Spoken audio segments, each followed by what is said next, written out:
They say you can't cage a free spirit, and I guess my ex-girlfriend, Cassandra, took that literally. Because when I finally asked her why she was hiding our entire 2-year relationship from her Instagram, her response was stone cold. She said, "My profile is my business. I'm not obligated to post you." And you know what I did? I just smiled and said, "I understand completely." But what she didn't understand was that my life, my personal brand, was about to become very, very public. And she was about to learn a very expensive lesson about what happens when you try to live a double life, and a secret side of me gets exposed. Look, I'm Miles. I'm a physical therapist, 27 years old, and for 2 years I was with Cassandra. She was gorgeous, funny, worked in marketing for a fashion brand, had this whole vibe. And she had 8,000 followers on Instagram, 8,000 people who knew every single detail about her brunch, her outfits, her nights out, but none of them knew I even existed. Not a hand in a photo, not a shadow in the background. Nothing. At first, I didn't care. I'm not a big social media guy. I've got Facebook from college that's collecting dust and Instagram with like 47 followers. I'm a hands-on, real-life kind of person. But a year into our relationship, it started to feel weird. Like, her friends would post couples pictures, and she'd either crop me out or post solo shots from the same events. It started to grate on me, you know? Like I was some kind of secret she was ashamed of. 6 months ago, I finally worked up the courage to ask her about it. I was like, "Hey, weird question, but why am I never in any of your posts?" And she just looks at me and says, "What do you mean?" I said, "Your Instagram. We've been together for 2 years, and there's not one photo of me on there." She kind of rolled her eyes and was like, "I didn't think you cared about that stuff." I said, "I don't really. Just curious." That's when she gave me the line that still sticks in my head. My aesthetic is very specific. It's about my personal brand. And I just looked at her. "So, your personal brand doesn't include having a boyfriend?" She just laughed it off, told me I was being dramatic, and said, "It's not that deep, Miles. Just let it go." But then Valentine's Day happened, and that's when it really stung. She posted this flat lay of all these roses, chocolates, and the jewelry I'd bought for her. The caption was just, "Spoiled, #blessed." And all the comments started pouring in. "Who's the lucky guy? Spill the tea. Secret admirer?" And her response to all of it was, "A lady never tells," and just feeling appreciated. I'd spent $300 on that jewelry, and she couldn't even acknowledge me. Not a name, not a tag, not a thing. It was like I was a ghost. It made me start paying more attention, really looking at the little things. Her phone was always face down when I was around. She'd switch screens if I walked by. She'd take phone calls in another room. Work events I was never invited to. And then last month, we were at her friend Gigi's birthday party. Everyone's taking pictures. Cassandra pulls me aside, and she's like, "Babe, would you mind taking the group shots? You're so good at finding everyone's angles." So I'm a photographer now. I stand there, taking pictures, watching her pose with everyone but me. When Gigi's boyfriend suggested a couple's pic, Cassandra suddenly needed to use the bathroom. That night, after the party, I finally asked her straight up, "Are you embarrassed of me?" And she's like, "What? No. Why would you think that?" I told her, "Because you hide me, like I'm some kind of shameful secret." She tried to turn it on me again, calling me dramatic. I just said, "Name one time I've appeared on your social media." That's when she hit me with it again. The line. The one that still echoes in my head. "My profile is my business. I'm not obligated to post you. Social media isn't real life, Miles." I just looked at her and said, "Then why do you spend 3 hours a day on it, Cassandra? Why is it so important to you?" She didn't have an answer. She just said, "It's my platform, my choice what to share. If you can't handle that, maybe you're just too insecure for this relationship." That's when I said the words. The ones that made her smile, made her think she'd won the argument. I just said, "I understand completely." And I meant it. I understood completely. I understood she was hiding me. I understood she was living a lie. And I understood that I wasn't going to stand for it anymore. So I decided to make some changes. Not to her, to me. Before going ahead, if you don't want to miss latest Reddit stories, make sure to subscribe to the channel. Now, I was out of my cage. Let's move ahead. The first thing I did was give my own social media a complete makeover. I mean, my Instagram was a ghost town. 47 followers, most of them old college buddies and my mom. It was time to change that. I went to my friend Nate, a photographer, and had him take some pictures. Nothing fancy, just me, looking presentable. New bio, physical therapist, dog uncle, coffee addict, living life. It was simple, it was honest, and it was me. I started posting about my work. Just a few workout videos. It's an occupational hazard of being a PT. Shared some funny patient stories, obviously anonymized. And, of course, pictures with my golden retriever nephew, Bentley. He's the best. Followers started to trickle in. Coworkers, old friends, even some of my patients. Nothing crazy, but the engagement was real. People actually cared about my injury prevention tips and mobility exercises. Cassandra noticed immediately. "Since when do you post so much?" she asked one night, scrolling through my feed. I just smiled. "Oh, you inspired me. Personal brand and all." She gave me this kind of patronizing look. "It's cute. Maybe tone down the shirtless workout videos, though." I told her there were demonstration videos for posterior chain exercises, which they were. But she just rolled her eyes and said, "Whatever. Just remember, you represent me too." I couldn't believe the irony. I represent her, but I didn't exist on her profile. The hypocrisy was stunning. Then came a game changer.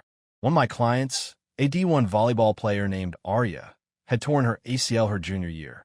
I'd worked with her through her entire recovery, months of brutal rehab, and last month, she made the national team. She posted this heartfelt thank you to me on her Instagram. 8 months ago, she said she thought her career was over. And I didn't just fix her knee, I saved her dreams. The post went mini viral in the volleyball community. 5,000 likes, hundreds of comments. My follower count jumped from 500 to 2,000 overnight. And Cassandra was not happy. "Who is this Arya girl?" she demanded. I just told her she was a patient who made the national team. "She seems very grateful," Cassandra said, her voice dripping with suspicion. "She should be. Rehabbing an ACL tear is brutal." I knew what she was doing. She was trying to frame it as something more. So I just hit her with, "Maybe keep patient relationships professional like you do with your coworkers." She didn't have a response for that. The tables were turning. Within 3 weeks of my social media journey, something interesting started to happen. I was getting invited to events. Charity 5 Burmese chats, sports medicine conferences, athlete meet and greets. I accepted them all and posted pictures, just living my best life. Meanwhile, Cassandra was spiraling. She'd stalk my posts, then pretend she didn't care. "Your little Instagram thing is cute," she'd say, trying to sound aloof. I'd just respond, "Thanks. Hit 5,000 followers yesterday." She'd just huff, "It's not about numbers." My God, the mental gymnastics. Didn't she say her aesthetic was all about her personal brand? Her biggest trigger was when a local fitness influencer, a woman named Demi with 50,000 followers, started commenting on my posts. "Great form tips, Miles. Collab sometime," Demi wrote. I responded, "Always down to spread injury prevention awareness." Cassandra lost it. "You're flirting publicly now?" she yelled. "It's a professional collaboration, Cassandra." "She wants to collab with your abs?" she retorted. I just looked at her. My profile is my business, remember? It was a beautiful, beautiful moment. But the real shift came when brands started reaching out. Small stuff at first, protein powder, resistance bands, workout gear. Nothing major, but they were legitimate sponsorships. I posted a picture with some resistance bands, and the caption was all about active rehabilitation. Use code MILES15 for 15% off. Cassandra saw it within minutes. "You doing sponsorships now?" she asked, her voice tight. "Just some brands I actually use." "How much are they paying you?" she pressed. "Enough," I said. It wasn't much, maybe a couple $100 here and there, but she didn't need to know that. All she needed to know was that the tables were turning, and I was no longer the invisible boyfriend. Then came the invitation to a huge charity gala for the local children's hospital. Black tie, red carpet, the works. They wanted me to speak about pediatric sports injuries. I turned to her and said, "You want to come to this gala with me?" And her eyes lit up. "A gala? Like, with photographers?" She spent the next week planning her outfit, telling all her friends, posting polls on her Instagram story about which dress she should wear. She looked incredible the day of the gala. Emerald green gown, hair professionally done, ready for her spotlight moment. We arrived at the red carpet. Photographers were yelling names. "Miss Rodriguez," they shouted as she stepped forward with me. But then one of them yelled, "Oh, Miles, can we get a quick photo?" Cassandra stepping closer to me, but the photographer just said, "Just Miles, please. We need solo shots for the program." Her face fell. The smile just vanished. She stood there on the side, watching me take photos alone. The reverse felt poetic. Inside, it got worse for her. Everyone knew me. The athletes I'd worked with, their families, other PTs.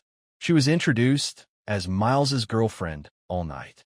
"You're the miracle worker who fixed my daughter's shoulder," one parent said, shaking my hand. "Just doing my job," I told them. "This is Cassandra, my girlfriend." The parent just said, "Nice to meet you, Miles. Can we talk about my son's knee?" She was invisible, the supporting character, the plus one. And while I was working the room, making connections and feeling more alive than I had in years, Cassandra spent the night drinking champagne and scrolling on her phone. After the unraveling, Cassandra changed tactics. Suddenly, I started appearing in her stories. Never her actual posts, just the temporary stories. You know, my elbow here, the back of my head there. She was testing the waters. But something else was happening. I started getting DMs from random guys. "Yo, is Cassandra single?" One guy messaged. "She never posts about having a BF." Another one said, "Your girl was at Nexus Club last night, acting very available." I started checking her tagged photos. There she was. Clubs, bars, restaurants. Always with her girls, but guys were always hovering. Cozy conversations, flirty poses. All while I was at home, thinking she was at a work event. One photo stopped me cold. It was her and some finance bro at a rooftop bar. His arm was around her waist, and the caption from her friend said, "Love these double dates." I wasn't there. I confronted her that night. "What's this double date Lauren posted about?" I asked, holding up my phone. She just scoffed. "What? That wasn't a date. That's just how she captions things." "Who's the guy?" I pressed. "Theo," she said. "He's nobody. Just some guy from the industry." "Industry guy with his hands on your waist?" I shot back. "You're being paranoid," she said, her voice rising.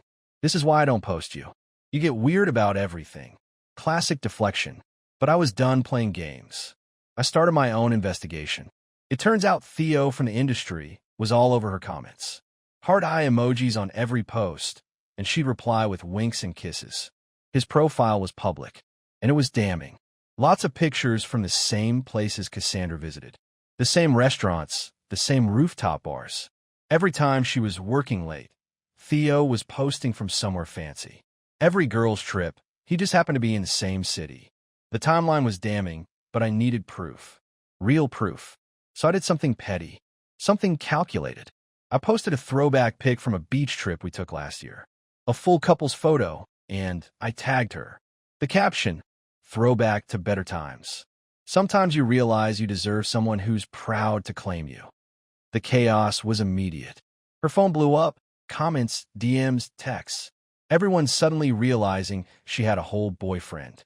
Cassandra's jaw dropped. "Take that down right now," she shrieked. "What?" I said with a smile. "It's my profile. My business." "You're ruining everything," she screamed. "Ruining what exactly?" I asked. "The fake single persona you've been maintaining for 2 years while having a boyfriend?" That's when Theo called her. I could hear him yelling through the phone, screaming about being played. Apparently, he thought he was her boyfriend. The emotional climax was here, and it was all on her to over the next 48 hours. Theo, the finance bro, went scorched earth. He posted their text conversations. Months of messages where Cassandra called him babe, made plans, sent heart emojis. The whole thing dated back 8 months. His caption was brutal. "When you find out she's been playing you, I'm not her side piece. I thought I was her boyfriend." She said she was single. The receipts were damning. Her telling him she was focusing on her career, complaining about being so lonely, making plans for a romantic getaway next month, all while living with me. Hundreds of good morning and good night texts. Her followers ate it up. The comments flooded in. "Girl, you had a whole boyfriend." The streets were calling, and she answered. Not the double life. Poor Miles. Cassandra tried damage control. She posted a Notes app apology about complex situations and growing apart and emotional confusion.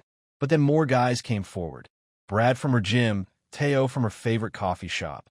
All of them thought they had a chance because she acted single. Her carefully curated image crumbled. Followers started dropping. Brands pulled back.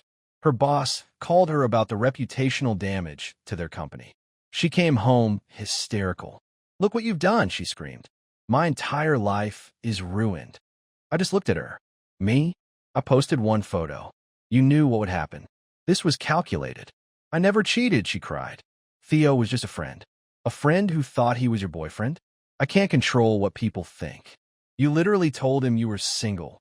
She tried every manipulation tactic in the book, crying about her ruined career, blaming me for violating her privacy, even threatening to expose my abusive behavior. Abusive behavior? I asked. Forcing me to post you? Controlling my social media? I asked once in 2 years. You said no. I accepted it. Then you went behind my back. I just shook my head. I started posting my life. You were free to include yourself or not. The final straw came when she posted another Notes app rant, calling me manipulative and controlling. She said I couldn't handle her success and sabotaged her career out of jealousy. My response was simple.